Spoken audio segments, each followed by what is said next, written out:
Welcome to the Real View podcast, where Ohio Realtors connect you to innovators and influencers, keeping you with the real view of real estate. Whether you're a broker, agent, first-time homebuyer, industry leader, or just happen to stumble upon our podcast today, you can expect to hear tips, tools, tricks, interesting information, and so much more from the experts in Ohio's real estate game.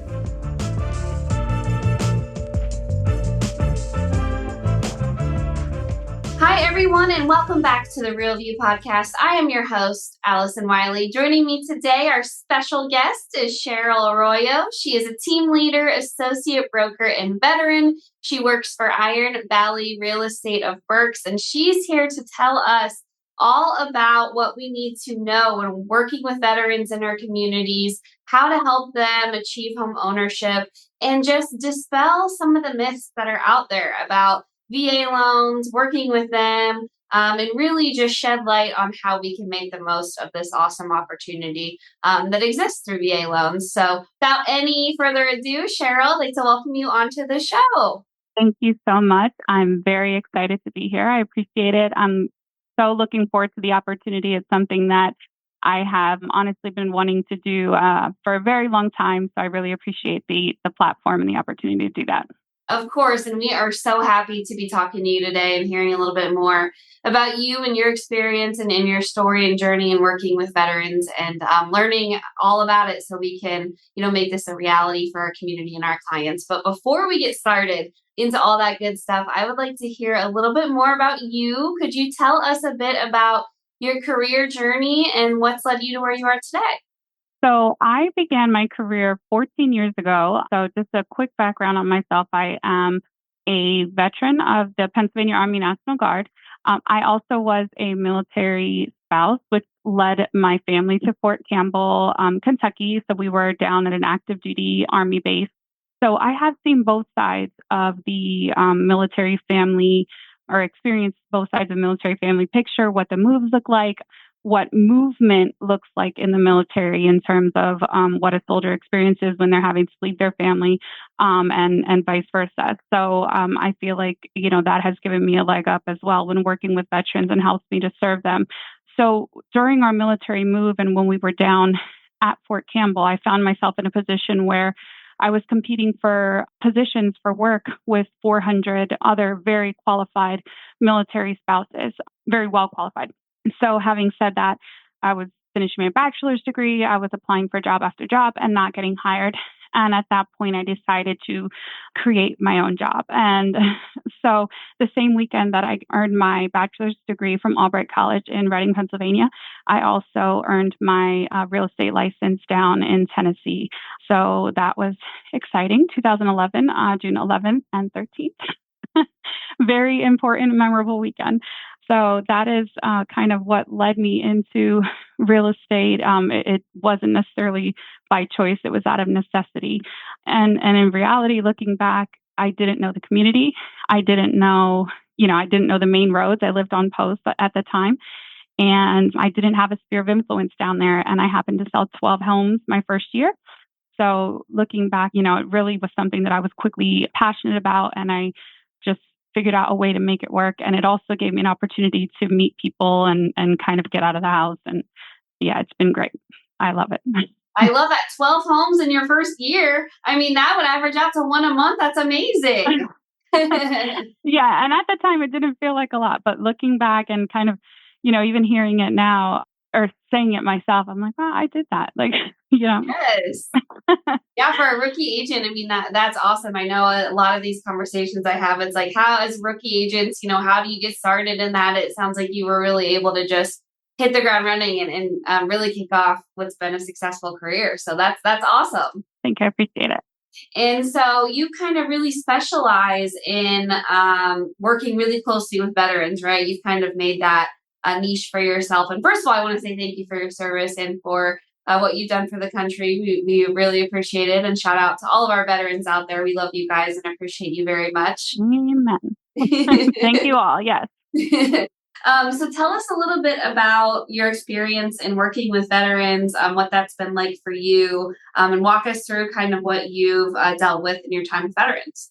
So one thing I would love to say that my career has always been smooth sailing, but over 14 years and working in two different states, again, I've seen many different things. We've seen families show up with trailer in tow, orders in hand saying, we need to move yesterday. And they're super motivated. They, have a need and are ready to roll. And then, kind of transitioning and moving here to Pennsylvania and trying to work and serve the same veteran community, and or just transition to real estate up here in general. You might have somebody that just had a baby yesterday and they're like, yes, we would love to move when Johnny turns 5. And, again, they just had the baby. And I'm like, oh. Every community is different. So understanding your clients, their needs, and where you're coming from. And then understanding that while Pennsylvania has a huge, huge veteran population, looking at the data and seeing how small it was in terms of veterans that are able to actually use their home loan benefit and move that process from start to finish, it was a little discouraging. There were people that were like, well, why are you just doing that? Are you only serving veterans? No. I serve anybody and everybody. I'm not, it's not just this one particular niche. However, I see that it's an underserved population and I have a passion for it and a ton of experience based on what I've done in Tennessee, working with our clients in the past. I've seen things that can be done that up here I've heard people say no to. I've seen lenders, and sometimes it's just an extra piece of paperwork. So that's why when I wrote the article, I'm just saying, why are we creating additional barriers when they're not necessary? Or why are we telling our clients no when it might be up to the appraiser? And this is really the premise of the article and my passion for working with our veterans is saying, let's educate our clients as a whole. It's not up to us to say yes or no. Everybody earned their benefit. We raised our right hand and we said we're going to serve in the military. If you completed your service and your obligation to get certificate of eligibility, then at that point, let me as a project manager, because I'm not a salesperson, as a realtor, tell you, if you want this house, here are the steps that we need to take. And there might be some hurdles. If it needs to get added to a condo community, then here are the steps we might need to take. But it's just not an automatic no because it's not already on the condo community. I've had homes added. If it's a 300-year-old farmhouse, it might be a hurdle or two, but it can be done. I've sold 300-year-old farmhouses VA. So when there's a will, there's a way. Did I have to tell my client that, hey, we might have to switch to conventional at some point? Are you able to do that? Do you have the funds to make this work if the appraiser comes and says this is not going to happen? Did I have to educate the listing agent along the way and let them know they have other options? They will want to continue with financing. Again, it's about educating all parties and keeping everybody informed and letting them know we are in control of this transaction. But again, it's not up to us to tell the veteran no. It's up to the appraiser or whoever or the decision makers ultimately. I love that perspective. And I think it sums up what we do as realtors, in such a beautiful way. It's like our job is to educate. Our job is to really be that guide and the light through the entire process and making sure everyone is aware of how you can make this happen. And you just mentioned, being able to pivot and quickly turn. And if it's going one way and it turns out we have to go in a different way, that's our job, is to make it happen and educate with everything that's available out there. So I think you sum that up really beautifully. So I love that. What challenges have you seen? And you just described some, working with different types of loans, or this might not apply here. We need to go on a different route. What challenges have you experienced that are surrounding veterans and homeownership specifically? So most recently, I would say, especially in our area, even most recently in our county, I know this is plaguing the country in general, but supply and demand. We don't have many homes on the market.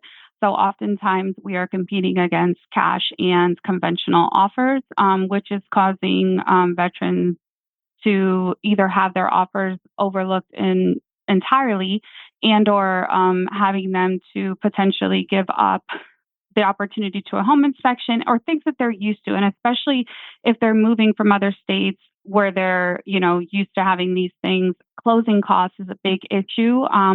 State by state, in Pennsylvania, the cost to purchase a home, closing costs happen to be higher than Tennessee, for example.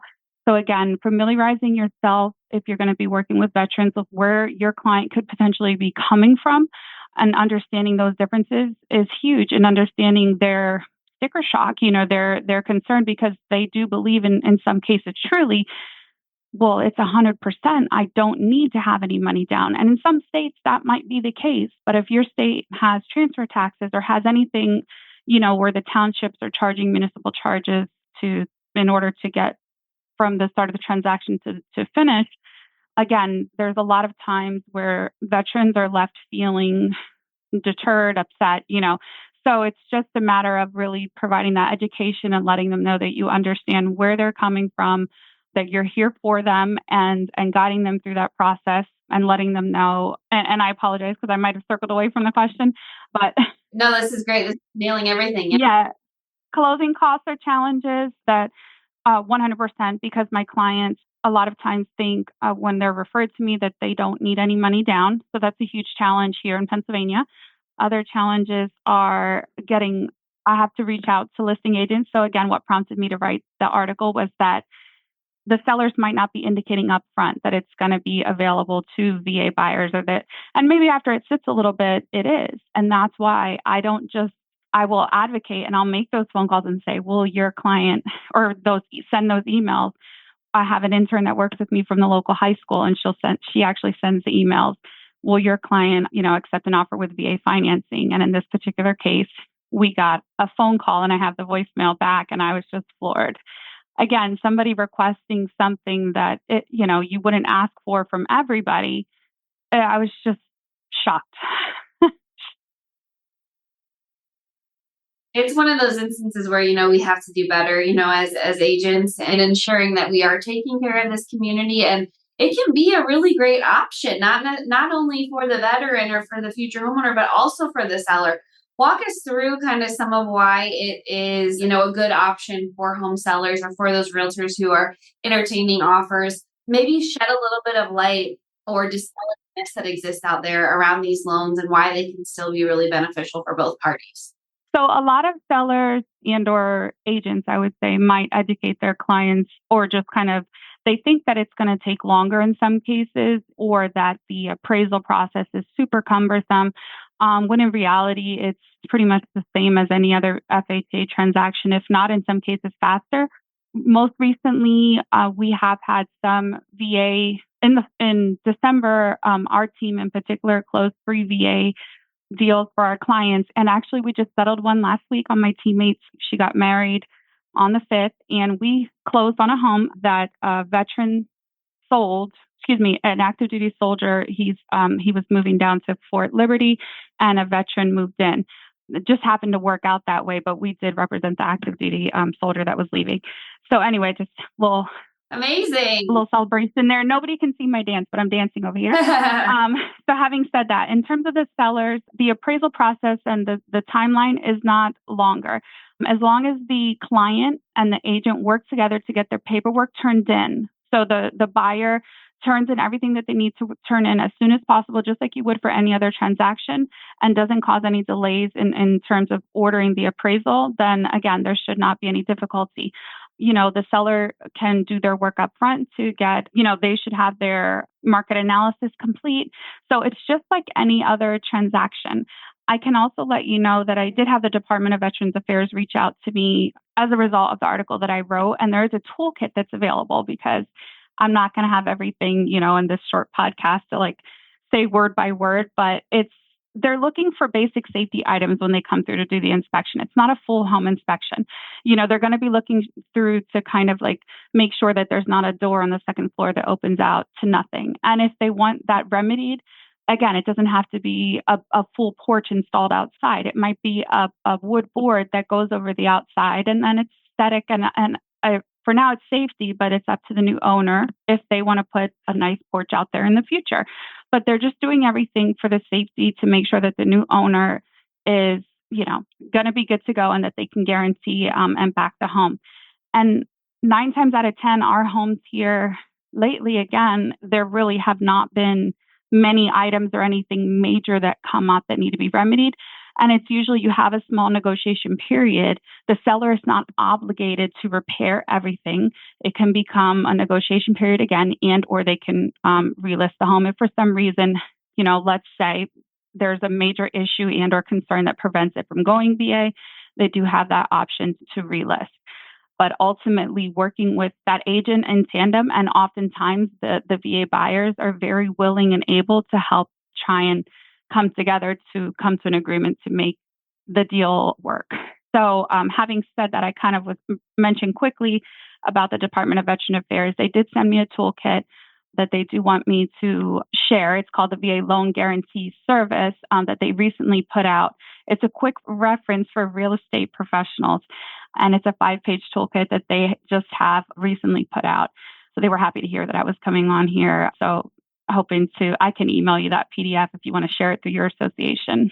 Yeah, that'd be great if you don't mind. And I can also see if I could link it into the show notes here so that everybody can find it. And if not, they can go to, remind us again where they can access it online through the department website, but then can they just do a Google search, or what's the best way? So that's actually, he emailed it and linked it to me directly. I am also going to put it on my website, which is the CherylArroyoTeam.com. But it is through the VA. It says, we invite you to download Your Road to Buying a VA Home infographic for further details. It's www.va.gov/housing assistance /home loans /eligibility. So my apologies. I'm kind of scanning it here quick, and that's to determine eligibility requirements. I will send you this, and it's going to help. Hopefully we can link it better. I don't know that helps kind of. Yeah. But it does go over, the last page actually talks about 5 common myths about VA loans. And so, yeah, it's a good reference. Yeah, absolutely. So yeah, we'll make sure to try to get that in the show notes. And if not, definitely check out that URL. What a great resource, that is what we can do as realtors to educate ourselves. And, we want to make sure that we're offering our clients everything that we can, as options when they're considering buying or selling a home. And for those of us or any of our members listening, any of our realtors out there who aren't familiar with VA loans and what they are, could you give us just a brief rundown of what they are and their purpose in helping veterans? So it gives us an additional tool to have our clients purchase a home. There's no mortgage insurance. So that does save money. Often there's a lower interest rate. There is sometimes a funding fee. However, if the veteran happens to be disabled, if there's a disability rating of, I believe it's 10% or more, they do waive that funding fee. So there is sometimes some communication back and forth with the lender and the agent that needs to happen to ensure that credit gets taken care of or taken off right away. So it does give a veteran an opportunity to purchase a home with much less money down, because with a conventional and or FHA, they might need 3.5%, they might need 5 or 20% down depending on their credit score. So it puts them in a position to purchase a home where they otherwise might not be able to. And, again, they might, jumping back to the article, they might have the money to do so, but maybe they would rather put that money into their child's college education or start a business or, make another large purchase that their family needs at that time. So having said that, the whole purpose of the VA loan is not to say that a veteran is in a disadvantaged situation. It just gives them other options, which is a beautiful thing. Yep, absolutely. And that's, like you said, a beautiful thing. It's great to be able to have just another tool in toolbox when we're working with these clients and offering to them. And like you said, it may not be right. They may not want to take advantage of that, but it's another option that we should be educating ourselves about and bringing that awareness to our clients and the potential realtor if you're making an offer on behalf of one of your clients. Why do you think these VA loans are so misunderstood, or that there's this stigma out there about them? Why do you think that's the case, and how can we do a better job of working with these loans and making sure that that's not the case moving forward? I feel like a lot of people, at least locally, because obviously in Tennessee, or when you're close to a military market, that's 99% of what you see. If you have a bad story, there's, the next day there's 50 other VA loans closing, and you're just like, it was just a bad day. And, bad days happen in real estate all the time. I'm just going to repeat that. Bad days happen in real estate all the time. But, the next day is, guess what?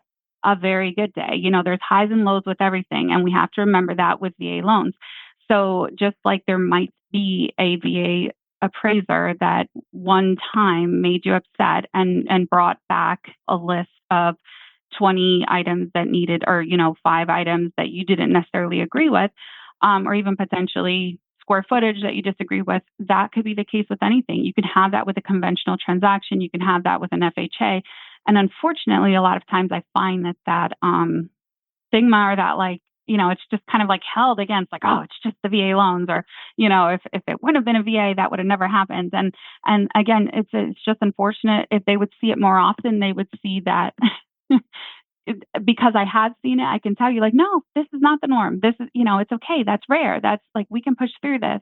And so that's something that I am just determined, like I said, and sometimes that means I don't get paid. And, because I do spend a lot of time advocating, but I just refuse to sit down. I've gone to the local VA office. I did write up some information to take down to our local offices. I want to make change. I want to make it easier for veterans to purchase properties, and I see ways that it can happen.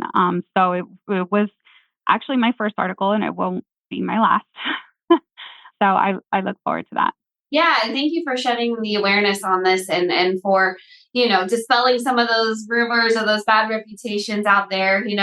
What do you see as the best way that as realtors, we can really get involved in this? We can be championing this. We can be more open to working with these loans and clients that offer these types of opportunities.